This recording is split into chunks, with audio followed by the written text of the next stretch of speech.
Zeppelins were invading. Locals were right to be fearful. This was the start of something as alarming as a visit from outer space.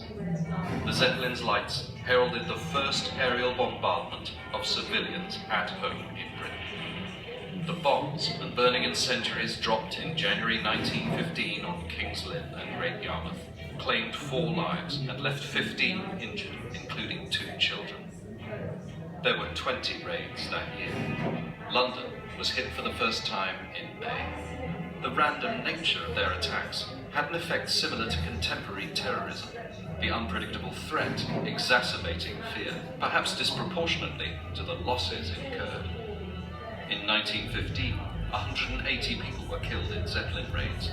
Nearly 300 died in 1916. The vast, motor-driven airships were hard to steer and often strayed woefully off course, ditching their bombs wherever there were most lights at ground level. They menaced eastern England. One single Zeppelin could carry over 100 bombs to create intense fires below. To modern eyes, the cumbersome cigar-shaped rigid balloons look almost comic, but their effect, subjecting British civilians to the terrors of the front line, was immediate and enduring. By the end of the war, hundreds of civilians had died from bombing raids, moving war forever beyond the battlefield.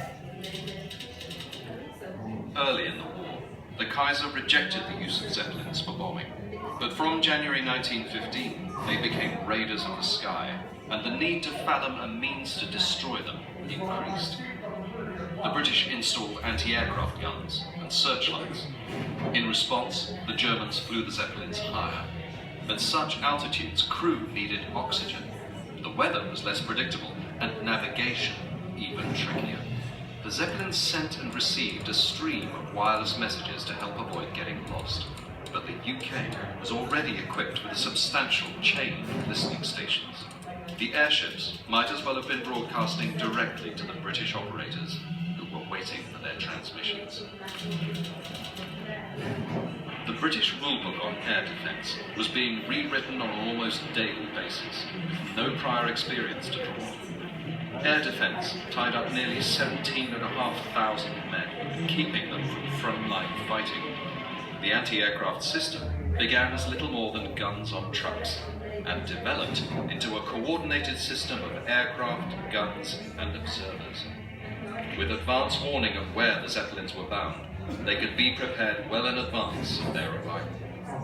From 1916, it was MI1E that was tasked with gathering this vital intelligence via listening stations around the British coast. By recognizing the unique 2-letter call sign used by the German operators to identify the Zeppelin, British operators could track them closely. Wireless reports of their positions were charted hour by hour and transmitted back to the Air Defence Headquarters, enabling Britain's defences to be put into action swiftly in the face of oncoming raids. But it was even more fruitful to decrypt the actual contents of the wireless message. British intelligence could learn not only where they were, but also what they intended to do.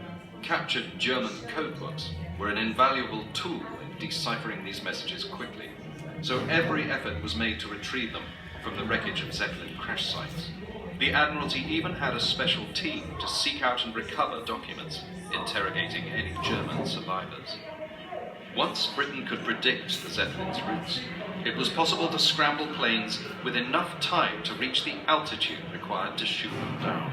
William Leaf Robinson, the first pilot to do so in September 1916, received the Victoria Cross. Thousands of people, some cheering and singing the national anthem, watched the blazing airship plummet and crash. In 1917, due to heavy losses, Zeppelins were withdrawn from bombing raids. They were replaced by Gotha bombers. British intelligence had been used to develop an air defence system that would prove to be critical in the face of developing aerial warfare. The sky in wartime was never again a peaceful place. The era of air warfare was underway.